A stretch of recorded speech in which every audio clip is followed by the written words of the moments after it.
ఏం చేస్తుంది మా వదిన ఒకటే ఫోన్ చూస్తుంది. అబ్బో మన్నవే 5 నిమిషాలు కాలేదు అయినా కూడా మన ఫోటోలే చూస్తుంది. ఎంత ప్రేమలో మా వదినకి మన్న అంటే. ఏం చేస్తున్నావు వదిన? ఒకటే ఫోటో చూస్తుంది అన్నది.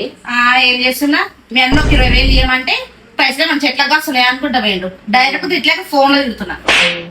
నిన్న ఎప్పుడైనా మంచిగా అనుకుంటా కదా వదిన, ఒక్క క్షణం పట్టదు నీ అంతలో నువ్వే ఇచ్చి తీసుకుంటావు తెలుసా.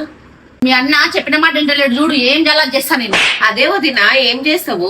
ఏం చేస్తానా? కుసోమంటే కుసోవాలి, లెమ్మంటే లేవాలి. అదే ఏం చేపిస్తావు? ఏం చేస్తున్నా? చేతమని చేపించేస్తా మీ అన్నకి. అయ్యా ఏసయ్యా, ఏ నిమిషానికి ఏటి జరుగునో. చేతపడి చేపిస్తావా? ఓయమ్మో, నేను కూడా ఇంటికి రాకుండా నాకు కూడా చేతపడి చేపిస్తట్టుంది. వదిన పప్పు పొయ్యి మీద పెట్టేసి వచ్చినా మళ్ళీ వస్తా. చక్కగా అక్కడ మళ్ళీ ఇక్కడ రానే రాకు నువ్వు. అన్నకి చెల్లెకి ఇప్పటి నుంచి అంటే ఏందో చూపిస్తా. నేను చెప్పినట్టే నాకు ఇప్పటి నుంచి అన్న సంగతి చెల్లె సంగతి ఇద్దరు సంగతి చెప్తా. A few moments later. ఇలా ఇక్కడ రానే రాలేదు, పొద్దున పోయింది మళ్ళీ ఇక్కడ రానే రాలేదు. ఒక్కసారి కూడా ఫోన్ చేద్దాం.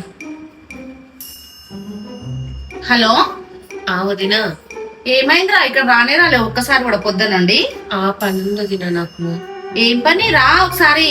లేదులే వదిన, నాకు పని ఉంది, నేను తర్వాత వస్తా. మంచిగా స్వీట్లు చేసిన రా అమ్మ తిందువు. లేదులే వదిన, నాకు చాలా పని ఉంది, నేను తర్వాత చేస్తేనే వదిన నీకు. అయ్యో గట్ల పెట్టేసింది. అన్నకు చెల్లకు మంచిగా పెడతా భయం. చక్కగా అవుతా రండి ఇప్పటి నుంచి ఇద్దరు.